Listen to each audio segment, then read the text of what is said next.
Hello दोस्तों, अनप्लस लन पर आपका स्वागत है। तो अभी एक सेबी ने बहुत अच्छा फ़ैसला लिया है, हमारे जो शेयर बाज़ार के जो कंट्रोल करते हैं।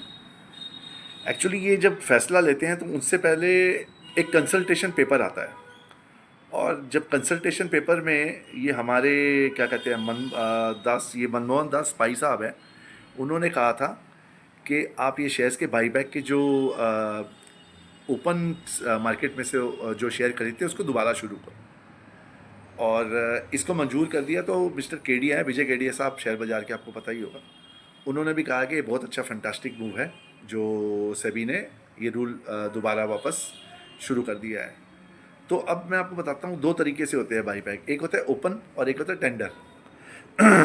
टेंडर का तो अभी पता ही है, जैसे इन्फोसिस ने अभी दिया था कि 1800 रुपये का शेयर आए थे और लोगों ने अपने शेयर दे दिए, जैसे 1000 करोड़ का उन्होंने, कि किसी कंपनी ने XYZ ने कर दिया, और समझ लो कि एक रेट दे दिया।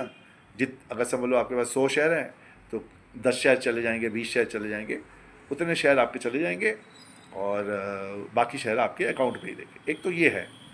दूसरा तरीका ये होता है ओपन ओपन मार्केट से खरीदते हैं, जो कंपनियां खरीदती है। अब ये ओपन मार्केट में दिक्कत क्या थी कि जब हम ओपन मार्केट से ये कंपनियां खरीदती है तो हमें पता ही नहीं कि कौन किसका शेयर बिक रहा है, किसका नहीं बिक रहा है।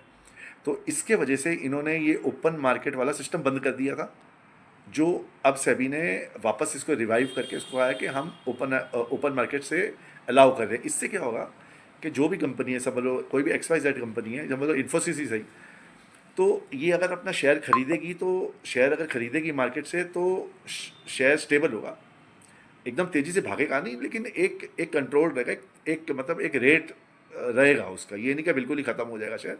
तो बेसिकली कंट्रोल करने के लिए। और ओपन एंडेड में क्या था, ओपन में क्या था कि सबसे बड़ी बात ये थी कि अगर समझ लो एक राम है और एक शाम है, राम ने अपने इन्फोसिस के शेयर बेच दिए 1800 में ओपन मार्केट में, ठीक है, इन्फोसिस ने खरीद लिए, तो टैक्स तो उसको भरना पड़ेगा, क्योंकि अभी नए रूल आ गए हैं कि टैक्स तो हमें ही भरना है अपना, जो भी हम खरीदेंगे और जो बेचने में हमें कैपिटल गेन बनना है। लेकिन समझ लो जो शाम है उसने बेच दिए, ठीक है, और उसके शेयर इन्फोसिस ने नहीं खरीदे, किसी तीसरे आदमी ने खरीद लिए, उसको तो पता ही नहीं चला कि उसको लगा कि भैया हमारे शेयर बिक गए, हमें टैक्स की लायबिलिटी है ही नहीं। लेकिन बाद में पता चला कि हमें टैक्स देना पड़ेगा, कैपिटल टैक्स, कैपिटल गेन, क्योंकि वो शेयर इन कंपनी ने खरीदे ही नहीं है और वो तो कोई तीसरे आदमी ले गया। तो इसमें दिक्कत आ गई थी। तो ये दिक्कत अब दूर हो गई है, क्योंकि बाईबैक में हमें पता चल गया, अब रूल आ गया कि हमें ही कैपिटल गेन टैक्स भरना है।